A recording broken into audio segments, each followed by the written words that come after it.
Ladies and gentlemen, my name is Ellison Cruz. I'd like to welcome you back for more Killer 8. We are currently playing inexplicably as a young Harmon Smith, which is kind of unusual given the circumstances of the relationship between him and the rest of the syndicate. But hey, who's really keeping track here? We just barely got started with this game. Apparently I didn't record for as long as I thought I did due to several botched intros. But you know, that's just how it goes in the LP industry, and a game that you really... I feel like this game should be done justice, and it shouldn't just be like unabashedly played through, and which is why I decided to do Killer 8. And so let's hopefully get some crits here. Is that going to be something? Nope, apparently not. That's a little bit unfortunate. So this game is kind of notorious for its use of rather obscure puzzle aspects of this game. Now when you look at it as a whole, and when you do it for a second time, it actually isn't really that hard. They're quite simple. We've got Iwazadu here, but a lot of it was really hard to me when I was younger, even though this game blatantly will explain things to you, and there's a guy who literally tells you exactly what to do. So anyway, the Heaven Smiles, or the Heaven Smile, God, these guys literally gave me nightmares. Just don't look at their eyes. Their smile is a dead giveaway that they're in a room, so in the name of Harmon indeed. Thank you, Iwazadu. So let's continue on over here, and like I said, I'll probably be Harmon Smith for a good deal of this playthrough, or at least the early part of it, considering he's definitely OP. And oh Lord, what was that? Help me!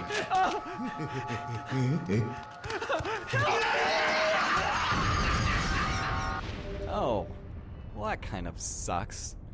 Much like this room, because there's actually going to be a bunch of Heaven Smiles in here.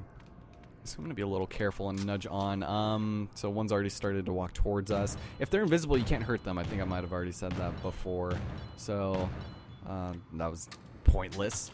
Alright, let's see. There's a Harmon room over on the right there, but that's one of the ones where you can't save in, which is kind of pointless, but at the same time, they're not terrible, so... Wow, God, this gun really is a lot more powerful than I thought it was. Alright, so there's two more in here. The yellow blood will actually restore the health of the members of your party that you are currently not. So, it doesn't really matter in Killer 8 because... What the hell was that? Did I say something? But it doesn't matter because every kill, or every hit will kill you practically, so that was nothing. Anything else over here? Sorry, I'm being like really precise with these, even though this is definitely a gun to just kind of go ape shit on things, which we will eventually, all things considered. So let's go take a look into this Harmon room real fast, and we will probably end up not quite upgrading, I would say, but we could probably wake up one of our people. So here's Samantha out in her civvy clothes. Of course, she's not going to be really all into being the maid and helping us out here. It's almost like she has a second personality. So we can go ahead and go to the blood room and turn our thick blood into serum. And for every 40, what are those things called? I know it's something really obvious, but you get one little thing of that. And so you can go ahead and check the skills of people, and you can get their power, speed, waiver, criticals, whatever you want. Now, for Harmon Smith, I'm going to start off with, or for Harmon, for Dan, I'm going to get the down attack. We need counter later, but the down attack is also really good, just so that we have that right now. Aside from Harmon, Dan, I'll probably end up using a lot, as well as Kevin, believe it or not. Kevin kind of would be considered the cheap way out because he can turn invisible and run past all of the enemies. But in this game, I'm not particularly afraid of just running through things. God damn, he kills things really fast. He like kills things faster than you do on just like normal difficulty, which is kind of weird on Killer 7. So I don't know. But after we go through here, okay, here is the introduction of micro smiles. These things won't necessarily hurt you, however, they'll fly at you, and the yellow ones will give you health for your, for your teammates and stuff. But the red and blue ones will give you a lot of thick blood, so just make sure you try and kill them as soon as you can. Luckily, we can home in on things, like we can just lock onto it, which is really nice for us by pressing the B button, and then you can just kill it from afar, and there you go. But for the most part, they're not that bad. They blind you or they just explode. It's no real big deal. Hey, Travis, how's it going? What do you got to say? Oh, he's looking into a laundry room, I guess. It is pretty wicked, dude.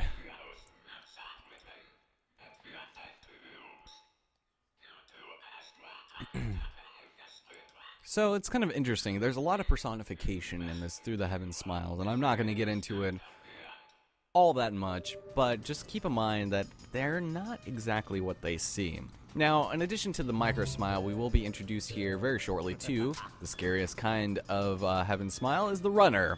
These guys, not very pleasant to deal with unless you've got Harmon on your side. Already dead. God, that was probably his head, too. Oh, there's another one. That doesn't sound good. What do we got? Oh, jeez. Come on, you gotta help me. Ooh. Would you really want to still live after that? That would be incredibly painful. Just like beyond the point of being able to enjoy life on any level.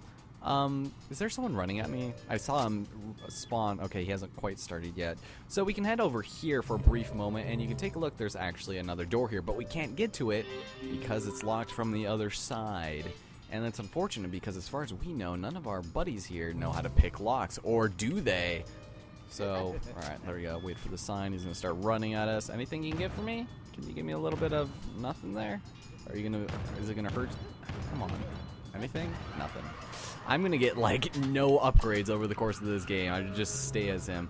So here we've got Yoon Hyun. I don't know how to really pronounce that. Basically, if you see this guy, you can shoot his mask in order for him to give you straight up hints. And, it uses your thick blood, which is kind of a weird thing. And so I won't actually be using this mechanic of the game. He'll just basically tell you what you have to do. He'll be flipping you off too the entire time. He'll be flipping you off with the mask on, telling you what to do.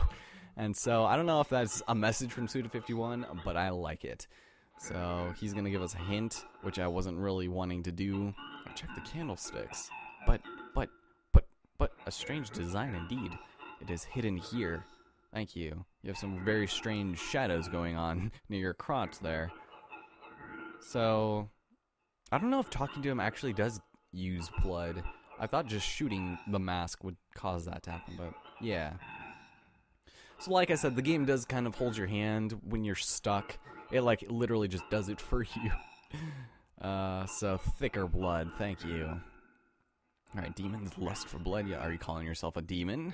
Garcias. Wait, what was his name? Yeah, it was Garcia Hotspur. Okay, I was going to say Garcia Smith, but no, Garcia Hotspur. Yeah, you see a lot of foreshadowing for future Suda51 games in this game, which is awesome because I like to think of this as kind of a precursor to everything else he's done, even though there's been other games he's done before. So here we've got ourselves a candle. Can't do anything with this quite yet because we have insufficient flames. Darn it. We've got ourselves a puzzle. And off to our side here, we also have an air conditioner that we're not going to tamper with. You can turn it on and off, but just for all intents and purposes, you don't ever need to touch it. Unless you screw up, and then you can go and blow out the candles with an air conditioner. Alright, so this guy's going to be running at us once again. And as far as I know, all of the enemy spawns are exactly the same across all the difficulties, so yeah, this probably isn't going to be that difficult as long as I can foreshadow where all of the enemies are going to be. But this one does infinitely respawn right over here, so be wary of that, good sir. Oh, and here we are introduced to a very strange character. It's a ghost. This ghost will actually be helping us throughout the course of the game in defeating enemies. This one is actually a friendly ghost. And you're going to want to remember this character. Whose hand she was holding. Alright, we will help you, good sir. Poor ghost. Yeah, this ghost will always help you. In terms of, like, not misleading you, is what I should... is probably the better way to phrase that. So, now we've got ourselves stairs here. There's no enemies out here, but it's weird that we can't just go straight back upstairs through here. You have to go through another set of stairs. So, what does Iwazaru have to say? Master, what is it, good sir? We're in a tight spot. I know we're in a tight spot. It's majorly tight. Wait, who's here? Wait, the band, or... Ozzy, or we're gonna go and kill him? I don't know who we're gonna go kill. Wait, what?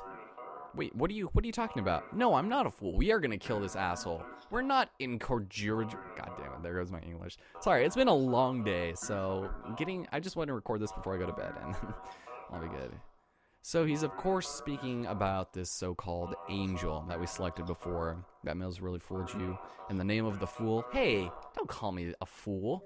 I'm not your fool, nobody's fool. Okay, so let's go into this hallway over here where we can encounter our very first carrier pigeon, which is so funny because it comes from the ceiling. It couldn't have just come from the side. No, literally every single carrier pigeon comes from the ceiling. Dear Mir, it is a pleasure to make your acquaintance, and many thanks for choosing me for the job. My name is Johnny Gagnon, otherwise known as Speedster. I get excited when I slit a guy's throat. I know that might be sick, but I do the best work in town. This is a report on the job. I'm sure you'll like what I have to say. I watch them like a hawk, so I think a hefty reward is in order. There are 7 in the Smith Syndicate. Correction, there are 8 now. Dan Smith, who uses a large caliber revolver. Katie Smith, who uses a large automatic. I feel like every time I say Cade, or Cade, I'm just gonna call her Cade. I feel like I'm saying Katie in like a Jamaican accent. Con Smith, 2 full auto pistols, Mask Smith grenades, and Kevin Smith, who uses knives. Alright, and Coyote and Garcian, they are an armed force that rivals a small army. You wouldn't want to be on their bad side. In conclusion, it is in the interest of the United States to keep them around. There's no telling when they might come in handy. I'll be contacting again, Johnny Gagnon. So we will be learning more about this particular character. There are, I do believe, 7 carrier pigeons over the course of this game, and if you want to reread them, well, you can actually go to your start menu and go to your memos and do that as you will. But this one comes in the form of Still Ill, which, you know, unironically is the name of a Smith song. Quite a fan of the Smiths, if I do say so myself. But wait, we are all Smiths here. What the hell? Okay, let's get out of here. Can you see that there's a little bit of a morbid theme going on here? So let's check out Harmon's room. We've already unlocked all of our characters, which is weird because I didn't wake them up. Samantha's here. I don't know what she's doing. So let's see what we need to do. I should probably change to another character. I have no thick blood on me because I think I gave it all to that asshole on accident. I didn't realize just talking to him did that. So, a lot of these characters have their perks. Like Master Smith, he is literally a tank. Khan is like a glass cannon in certain circumstances. He's super fast, but he's kind of weak, and he dies really easily. Coyote Smith is kind of the poor man's Dan. I will probably not be upgrading him at all, although he can pick locks, and he can jump really high. Kevin Smith turns invisible, doesn't talk, has infinite ammo because he throws shurikens, and that is awesome. Katie is just kind of like a eh. So we'll stick with Harmon for the time being, because this next area, if I recall correctly, if we're going to the library, that's where things get a little annoying, because there's a room with 4 Heaven Smiles in them right next to each other, so that's kind of annoying to deal with. So don't worry, once we get all of this introduction stuff out of the way, the game will actually start picking up quite a bit. So just keep that in mind. So, oh, right in front of me, forgot. Okay, so dead, and now these guys. Now these guys, if you inch your way across this corner, you can actually spawn them like that, and then you can go and start picking them off from afar. So I'm gonna try and get a weak point, please.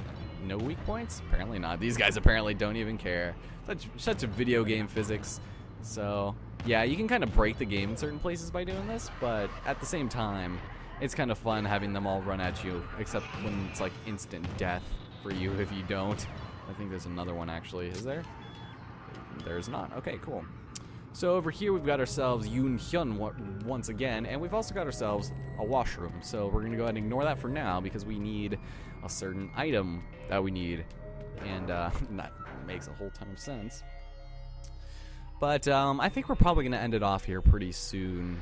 Feels like these levels might take a little bit longer than I thought, and I don't want to just be like recording all left and right. So we're going to go to the save spot right here, but not before meeting an interesting character. One we'll see probably in each level until the very end of the game. So just be ready for that. And it's probably, there's a couple more we'll see in a bit. So this Harmon room we can save at. But over here, we're going to go into that laundry room that Travis was looking at a little bit earlier. And we've got ourselves an object over here. Now listen to this. Okay, when you hear that really annoying sound, that means you've reached something you can't do anything with, which doesn't make any sense because you don't really do anything with that quote-unquote an object. But we've also got ourselves over here a dryer. And what do we do with this dryer? Well, we go and turn it off. And once we do turn it off, can you guess what happens? Something very strange. Keep this person in mind, ladies and gentlemen. Why, hello there. Oh, and we got emoticons in the text of intelligible language. Not a day to hang out the laundry. Great day to use a dryer, though. Yeah, I'm sure you would know.